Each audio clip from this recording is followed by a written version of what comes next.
The View is in full-blown crisis mode.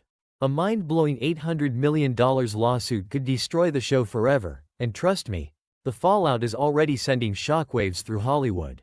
Whoopi Goldberg, Joy Behar, and Sunny Hostin. They are reportedly scrambling behind the scenes, desperate to cover their tracks. But here's the twist: Karoline Leavitt, the woman at the center of this storm, isn't just fighting for herself. She's taking on the entire mainstream media machine. And if she wins, it could set a legal precedent that puts countless other shows at risk. Buckle up, because we're about to dive into the lawsuit that could take down The View once and for all. Before we even get into the lawsuit, let's be real. This isn't The View's first time facing backlash. In fact, this show has been a walking controversy for years. Let's rewind to 2018. Whoopi Goldberg infamously kicked Judge Jeanine Pirro off the set after an explosive argument about Trump. Pirro later claimed Whoopi physically confronted her backstage. And who could forget 2022? The show had to issue a formal apology after falsely claiming Turning Point USA, a conservative student group, was associated with neo-Nazis. That almost led to a lawsuit too. So here's the real question.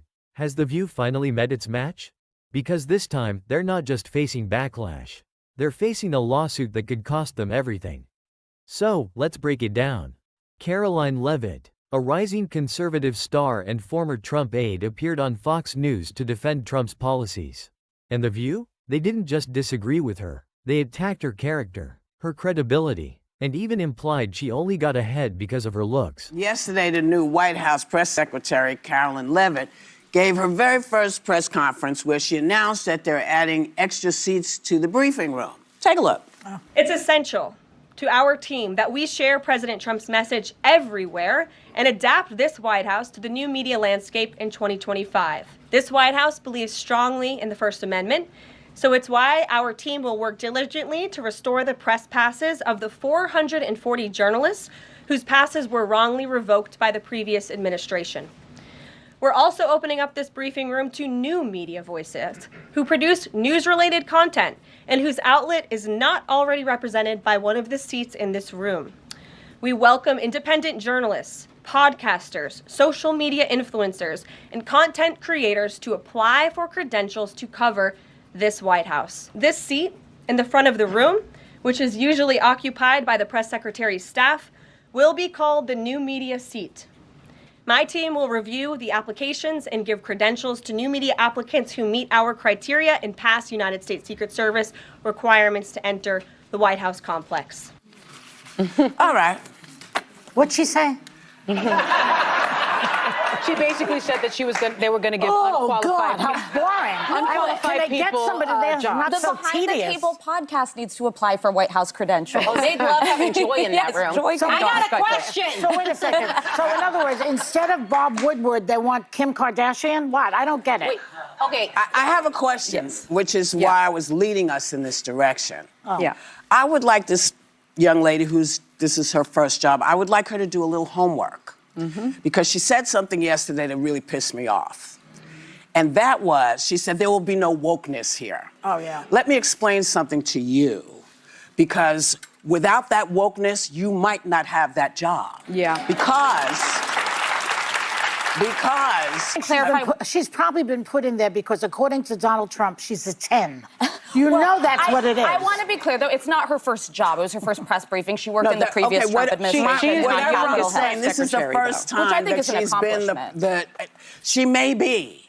But my point is that job would not maybe have been open to her. No, I understand. I just wanted without to clarify that. Yeah. But on the issue of the new media, because I actually think this is kind of brilliant, and I think future Democratic administrative White Houses should do the same thing.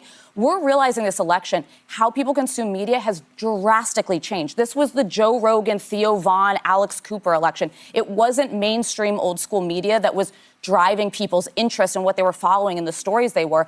And I think this is an acknowledgement that Trump realizes this. This is a person who made his career in television. What's to prevent those media influences from being only on his side? Well, there will be partisans, but I think it was promising that they brought in Axios, which is mainstream, but then they brought in Breitbart, which is a right-wing outlet. And so some of the outlets that had their passes revoked when Biden came in were right-of-center outlets. I don't have a problem with partisan outlets being there as long as it's representative of both sides and you have non-biased as traditional media there as well. Joy Behar went so far as to say, well, of course, Trump supports her. He likes how she looks. Really, Joy? That's the best you've got? Whoopi and Sunny laughed along, piling on more dismissive comments, completely ignoring Karoline's actual qualifications. Now, whether you love or hate Karoline's politics, this is bigger than that. Because in a world where cancel culture destroys careers overnight, The View's hosts seem to think they can say whatever they want with zero consequences. But not this time. Instead of letting them get away with it, Karoline Leavitt did something no one saw coming. She lawyered up, and she's coming for them with a massive $800 million lawsuit for defamation and slander. And here's where things get really interesting. If Leavitt wins, it could set a dangerous precedent for talk shows and media networks. Because suddenly, people who have been wrongfully smeared on national TV could start filing similar lawsuits. And ABC? They know this is a problem. Sources say ABC execs are in full crisis mode, because if this lawsuit gains traction, advertisers might start pulling out.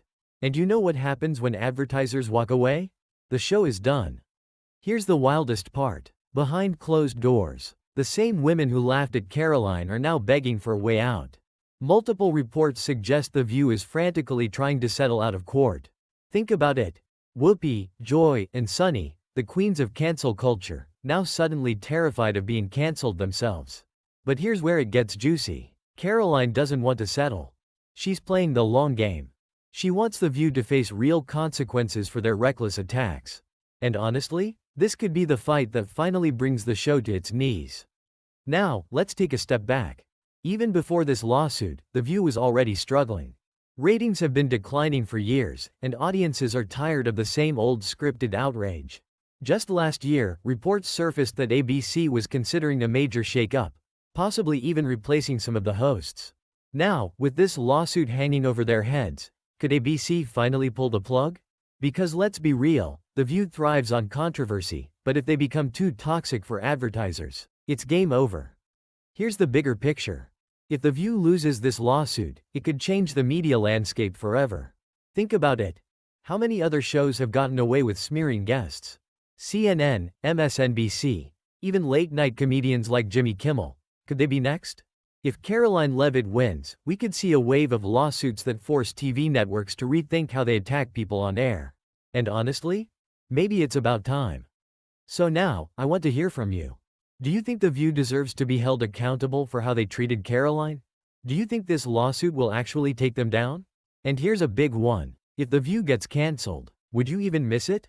Drop your thoughts in the comments below, and don't forget to like, subscribe, and hit that notification bell because this story is far from over. Stay tuned because things are about to get even messier.